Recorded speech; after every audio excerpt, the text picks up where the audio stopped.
എൻ്റെ എല്ലാ പ്രിയപ്പെട്ട കൂട്ടുകാർക്കും നമ്മുടെ പുതിയ വീഡിയോയിലേക്ക് സ്വാഗതം. ഇന്നത്തെ നമ്മുടെ വീഡിയോ കാറ്ററിംഗുകാർ കല്യാണ സദ്യകളിലും മറ്റുള്ള ആവശ്യങ്ങളിലും ഇലകളിൽ വിളമ്പുന്ന നല്ലൊരു സദ്യ മാങ്ങാച്ചാറാണ്. വളരെ രുചികരമായിട്ടുള്ളതും ഉണ്ടാക്കിയ ഉടൻ തന്നെ കഴിച്ചു തുടങ്ങാൻ പറ്റുന്നതുമായ അടിപൊളി മാങ്ങാച്ചാർ തന്നെയാണ്. ഈ ഒരു മാങ്ങാച്ചാറ് വീടുകളിൽ തയ്യാറാക്കുമ്പോൾ കുറച്ച് കാര്യങ്ങൾ ശ്രദ്ധിച്ച് ചെയ്യുവാണെങ്കിൽ നമുക്ക് ഒരുപാട് കാലത്തേക്ക് അച്ചാറിനെ സൂക്ഷിച്ചു വെക്കാനും പറ്റും. ഇന്നത്തെ നമ്മുടെ ഈ ഒരു മാങ്ങ അച്ചാറിന്റെ പാചകം വളരെ എളുപ്പത്തിലാണ് തയ്യാറാക്കാൻ സാധിക്കുന്നത്. അച്ചാറിനായിട്ടുള്ള മാങ്ങ വാങ്ങുമ്പോൾ നല്ല ഫ്രഷ് ആയിട്ടുള്ളതും ചതവൊന്നും ഇല്ലാത്തതുമായ മാങ്ങ വേണം എടുക്കാനായിട്ടും. അതുപോലെ തന്നെ വെന്ത് കലങ്ങി പോവാത്ത മാങ്ങയും ആയിരിക്കണം. ഈ ഒരു കാര്യങ്ങളൊക്കെ ശ്രദ്ധിച്ച് അച്ചാർ തയ്യാറാക്കുമ്പോഴാണ് നമ്മുടെ അച്ചാറിന് വളരെയേറെ സ്വാദുണ്ടാകുന്നത്. അപ്പോൾ എങ്ങനെയാണ് കല്യാണ സദ്യ മാങ്ങ അച്ചാർ തയ്യാറാക്കി എടുക്കുന്നതെന്ന് നമുക്ക് വീഡിയോയിൽ കണ്ടു നോക്കാം. നമ്മുടെ ഹെർബൽ ഹെയർ കെയർ ഓയിൽ വാങ്ങാനായിട്ട് ആവശ്യപ്പെടുന്ന എൻ്റെ കൂട്ടുകാർക്ക് വേണ്ടിയിട്ട് നമ്മുടെ ഇനി എല്ലാ വീഡിയോസിലും എൻ്റെ നമ്പർ ആഡാക്കുന്നുണ്ട്. ഓയിൽ ആവശ്യമുള്ള ആൾക്കാർ നമ്മുടെ വാട്സപ്പ് നമ്പറിലേക്ക് മെസ്സേജ് അയക്കാൻ മറക്കല്ലേ. കാറ്ററിംഗ് സ്പെഷ്യൽ മാങ്ങ അച്ചാർ തയ്യാറാക്കി എടുക്കാൻ വേണ്ടിയിട്ട് ഞാനിവിടെ 1 കിലോ അളവിലാണ് മാങ്ങ എടുത്ത് വെച്ചിട്ടുള്ളത്. മാങ്ങ എടുക്കുമ്പോൾ നല്ല ഫ്രഷ് ആയിട്ടുള്ള മാങ്ങ വേണം എടുക്കാനായിട്ട്. അച്ചാർ തയ്യാറാക്കാനുള്ള മാങ്ങ എടുക്കുമ്പോൾ തൊലിക്ക് നല്ല കട്ടിയുള്ള മാങ്ങ വേണം എടുക്കാനായിട്ടും. ഇനി നമുക്ക് ഈ മാങ്ങയെ നല്ല പോലെ കഴുകിയതിന് ശേഷം ഒന്ന് വെള്ളമെല്ലാം തുടച്ചെടുക്കണം. വെള്ളം തുടച്ച് മാറ്റിയില്ലെങ്കിൽ നമ്മുടെ അച്ചാറ് പെട്ടെന്ന് തന്നെ കേടായി പോവാനൊക്കെ സാധ്യത കൂടുതലാണ്. വെള്ളം തുടച്ചെടുത്ത മാങ്ങയെ നമുക്കിനി ഒന്ന് ചെറിയ ചെറിയ പീസുകളായിട്ടൊന്ന് കട്ട് ചെയ്തെടുക്കാം. കട്ട് ചെയ്തെടുക്കുന്നതിന് മുമ്പായിട്ട് തന്നെ നമ്മുടെ കട്ടിംഗ് ബോർഡിലുള്ള വെള്ളവും തുടച്ചു മാറ്റണം. അതിനുശേഷം മാങ്ങയും കട്ട് ചെയ്ത് തുടങ്ങാം. മാങ്ങ കട്ട് ചെയ്തെടുക്കുമ്പോൾ മാങ്ങയുടെ തോടിന് കയ്പുണ്ടെങ്കിൽ നമുക്ക് ഈ തോലൊന്ന് കട്ട് ചെയ്ത് മാറ്റേണ്ടതാണ്. അല്ലെങ്കിൽ നമ്മുടെ അച്ചാറിന് കയ്പ് ഉണ്ടാകാനൊക്കെ സാധ്യത വളരെ തന്നെ കൂടുതലാണ്. മാങ്ങയുടെ തോലിൽ നിന്നും കുറച്ചു ഭാഗം കട്ട് ചെയ്തെടുത്ത് ഒന്ന് കടിച്ചു നോക്കിക്കഴിഞ്ഞാൽ നമുക്കറിയാൻ സാധിക്കുന്നതുമാണ്. നമുക്ക് കിട്ടിയിരിക്കുന്ന മാങ്ങയുടെ തോടിന് നല്ല കയ്പുണ്ട്. അതുകൊണ്ട് ഞാൻ ഈ തോടൊന്ന് കട്ട് ചെയ്ത് മാറ്റുന്നുണ്ട്. അങ്ങനെ എല്ലാ മാങ്ങയും ഞാനിവിടെ തോലൊന്ന് കട്ട് ചെയ്ത് മാറ്റിയിട്ടുണ്ട്. അതിനുശേഷം പൊടി പൊടിയായിട്ട് തന്നെ നമുക്കൊന്ന് കട്ട് ചെയ്തെടുക്കാം. നിങ്ങളെടുക്കുന്ന മാങ്ങയുടെ തോലിന് കയ്പില്ലെങ്കിൽ തോല് കളഞ്ഞെടുക്കേണ്ട ആവശ്യമൊന്നും തന്നെ ഇല്ല. ഇനിയിപ്പോൾ മാങ്ങയും ഞാൻ ഇതുപോലെയാണ് കട്ട് ചെയ്തെടുത്തിട്ടുള്ളത്. വളരെ എളുപ്പത്തിൽ തന്നെ നമ്മുടെ മാങ്ങ എല്ലാം ഞാനിവിടെ കട്ട് ചെയ്ത് മാറ്റിയിട്ടുണ്ട്. അതിനുശേഷം നമുക്കിതിലേക്ക് മാങ്ങയ്ക്ക് ആവശ്യമായ കല്ലുപ്പ് ചേർക്കുന്നുണ്ട്. കല്ലുപ്പ് ചേർത്ത് കഴിഞ്ഞാൽ പിന്നെ നമുക്കിതിലേക്ക് 1/4 ടീസ്പൂൺ അളവിൽ മഞ്ഞൾപ്പൊടി ചേർക്കണം. അതിനുശേഷം മാങ്ങയിലേക്ക് ഇതെല്ലാം ചേർത്ത് ഒന്ന് മിക്സ് ചെയ്ത് കൂടി എടുക്കണം.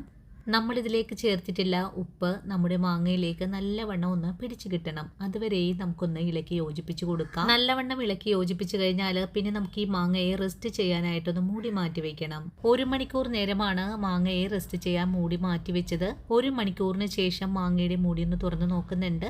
ഇപ്പോൾ നമ്മുടെ മാങ്ങയിൽ ധാരാളം വെള്ളമെല്ലാം വന്ന് നമ്മൾ ചേർത്തിട്ടില്ല കല്ലുപ്പ് എല്ലാം നല്ല പോലെ അലുത്ത് പാകായി. ഇതിൽ ധാരാളം വെള്ളവും വന്നു തുടങ്ങിയിട്ടുണ്ട്.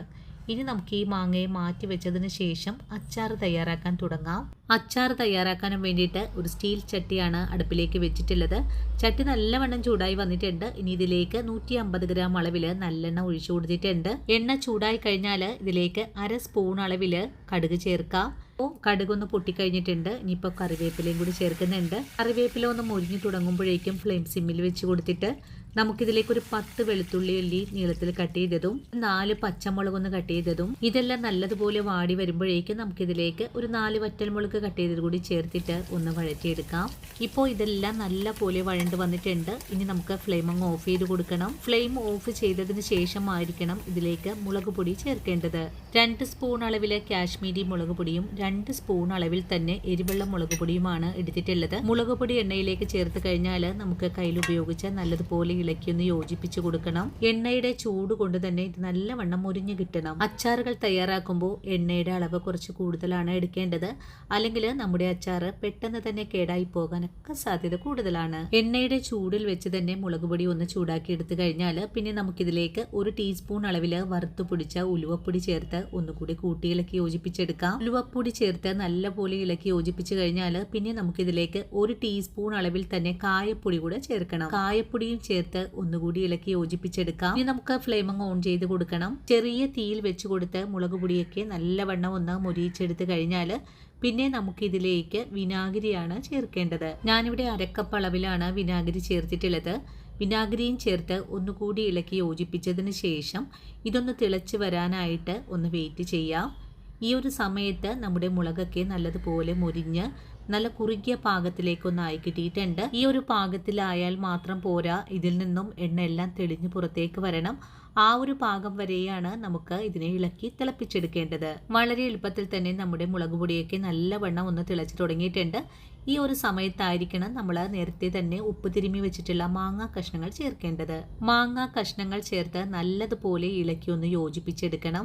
നമ്മൾ ചേർത്തിട്ടുള്ള മസാലകളെല്ലാം ഈ ഒരു കഷ്ണങ്ങളിലേക്ക് പിടിച്ചു കിട്ടണം. അതുവരെയാണ് നമുക്ക് ഇളക്കി കൊടുക്കേണ്ടത്. ഈ ഒരു സമയത്ത് ചെറിയ തീയിൽ വെച്ച് തന്നെയാണ് ഈ ഒരു പാചകം ചെയ്തുകൊണ്ടിരിക്കുന്നത്. ഈ ഒരു രീതിയിൽ നമ്മൾ അച്ചാർ തയ്യാറാക്കി എടുക്കുമ്പോൾ ഒരു തരി പോലും കേടാവാതെ 1 വർഷക്കാലത്തോളം തന്നെ നമുക്ക് ഉപയോഗിക്കാവുന്നതാണ്. ചെറിയ തീയിൽ വെച്ചുകൊണ്ട് തന്നെയാണ് നമ്മുടെ അച്ചാറിനെ പാകപ്പെടുത്തി എടുക്കേണ്ടതും. നമ്മുടെ മാങ്ങാ കഷ്ണങ്ങൾ വെന്തുടയാതെ വേണം നമുക്കിതുപോലെ ഒന്ന് ചെയ്തെടുക്കാനായിട്ടും. ഒരു 2 മിനിറ്റ് നേരം നല്ലവണ്ണം ഇളക്കി യോജിപ്പിച്ചിട്ടുണ്ട്. ഈ ഒരു സമയത്ത് നമ്മൾ ഇതിലേക്ക് ചേർത്തിട്ടുള്ള എണ്ണ മുഴുവനും ഒന്ന് തെളിഞ്ഞും കൂടി വന്ന് തുടങ്ങിയിട്ടുണ്ട്. ഈ ഒരു പാകമായി കഴിഞ്ഞാൽ നമുക്ക് ഫ്ലെയിം അങ്ങ് ഓഫ് ചെയ്ത് കൊടുക്കാം. ഇനി ഇതിലേക്ക് കാറ്ററിംഗുകാരുടെ സീക്രട്ട് ചേരുവ കൂടെ ചേർക്കണം. നല്ലെണ്ണയിൽ വറുത്തെടുത്ത കടുകും കായവും ഉലുവയും കൂടി ചേർത്തിട്ടുള്ള പൊടിയാണ് 1 സ്പൂൺ അളവിൽ ചേർത്തിട്ടുള്ളത്. ഇതുകൂടി അച്ചാറിലേക്ക് ഇളക്കി ചേർത്ത് കഴിഞ്ഞാൽ വളരെ രുചികരമായിട്ടുള്ള സദ്യ സ്പെഷ്യൽ മാങ്ങാച്ചാർ ഇവിടെ റെഡിയാണ്. അതിനുശേഷം അച്ചാറിന്റെ ചൂടൊക്കെ ഒന്ന് ആറി വരുമ്പോഴേക്കും നമുക്ക് ചില്ലു കുപ്പികളിലാക്കിയിട്ട് അടച്ച് സൂക്ഷിക്കാവുന്നതാണ്. അപ്പോൾ കണ്ടല്ലോ കൂട്ടുകാരെ, എത്ര രുചികരമായിട്ടാണ് നമ്മൾ ഈ അച്ചാർ തയ്യാറാക്കി എടുത്തിട്ടുള്ളത്. ഇതുപോലൊരു മാങ്ങ അച്ചാർ നിങ്ങൾ ഇതുവരെയും തയ്യാറാക്കി നോക്കിയിട്ടില്ലെങ്കിൽ തീർച്ചയായിട്ടും നമ്മുടെ ഈ ഒരു വീഡിയോ കണ്ടതിന് ശേഷം തയ്യാറാക്കി നോക്കാൻ മറക്കല്ലേ. അതുപോലെ തന്നെ നിങ്ങൾ ഈ വീഡിയോ കണ്ട് ട്രൈ ചെയ്ത് നോക്കുമ്പോൾ നിങ്ങൾക്ക് സക്സസ് ആയി എന്ന് തോന്നുവാണെങ്കിൽ തീർച്ചയായിട്ടും നിങ്ങൾക്ക് കിട്ടിയ ഈ ഒരു അറിവിനെ നിങ്ങളുടെ കൂട്ടുകാരിലേക്കൊന്ന് ഷെയർ ചെയ്ത് കൊടുക്കാനും വീഡിയോയെക്കുറിച്ചുള്ള അഭിപ്രായങ്ങളെല്ലാം കമൻസ് ആയിട്ട് അറിയിക്കാനും മറക്കരുത്. നിങ്ങൾ എനിക്ക് തരുന്ന സപ്പോർട്ട് ഉള്ളത് കൊണ്ട് മാത്രമാണ് നമ്മുടെ ഈ ഒരു ചാനൽ മുന്നോട്ട് പോകുന്നത്.